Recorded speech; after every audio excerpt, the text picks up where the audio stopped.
There are a lot of organizations that exist for the purpose of pointing out government corruption, abuse, waste, conspiracy, oppression, and brutality.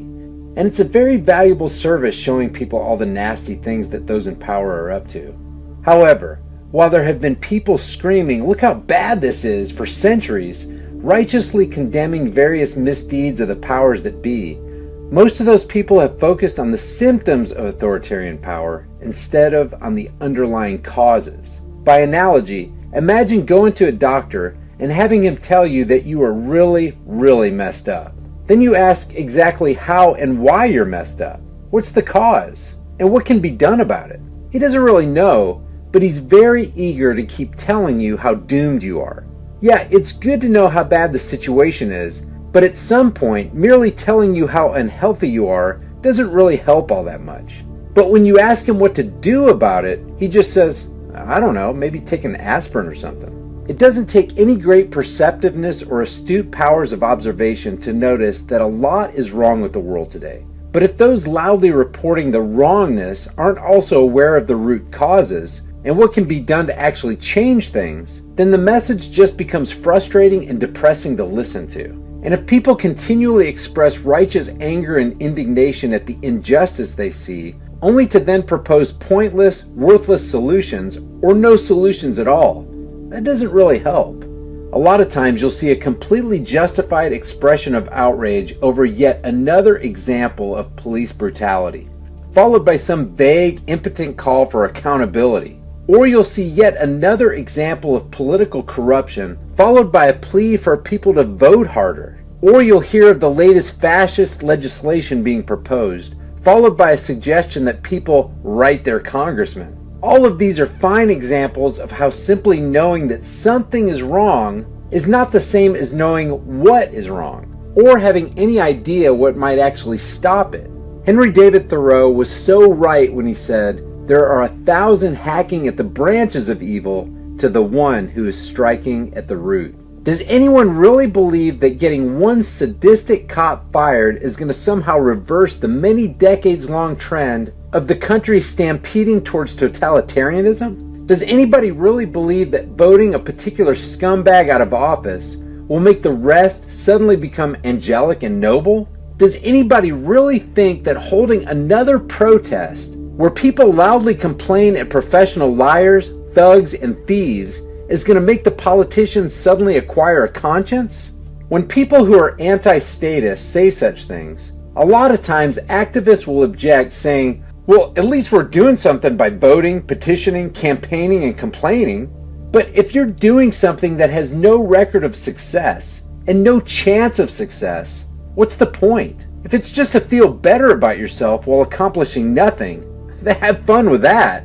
But the most frustrating part is when all the good people who recognize and criticize the results of authoritarianism and statism then turn around and make excuses in support of authoritarianism and statism. The statist will complain, "Look how they're abusing their power again." And the anarchist responds, "Well, no one should have that power." To which the statist replies, "What? That would lead to chaos and mayhem." This is what might be called battered citizenry syndrome. So many people object to the inevitable results of having a ruling class, but when faced with the idea of not having a political master at all, they get even more agitated and alarmed in the other direction. They start talking about, yeah, we need reform and we need to petition and vote differently. But if somebody comes along and suggests that maybe we should get away from the abuser entirely, they suddenly go into terminal Stockholm Syndrome mode. It's like they're saying, "I know it's been nasty and violent, but it can get better. Deep down, I know government cares about me. Government wants what's best for me. It can change. And in a way, it's kind of my fault. And I can't possibly live without government." So let me be blunt to the point of being rude. If you zealously condemn the misdeeds of the powers that be, while continuing to argue that government is legitimate and necessary, you are an enabler of tyranny. If you keep talking as if people have to seek reform through the channels created by the ruling class, then you are ridiculously gullible and will accomplish absolutely nothing, except to secure the chains of your own oppression. If you bitch about the symptoms of authoritarian injustice, while still advocating the cause of that injustice, you are still a part of the problem. The way to end police abuse is to end government police. The way to end political corruption is to end the political system. When it comes to other types of violent, immoral aggression, people know this.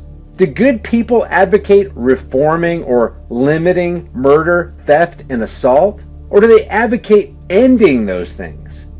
For the same reason, the violent domination and enslavement that is government should not be tinkered with, rearranged, and reformed or amended. It should be ended.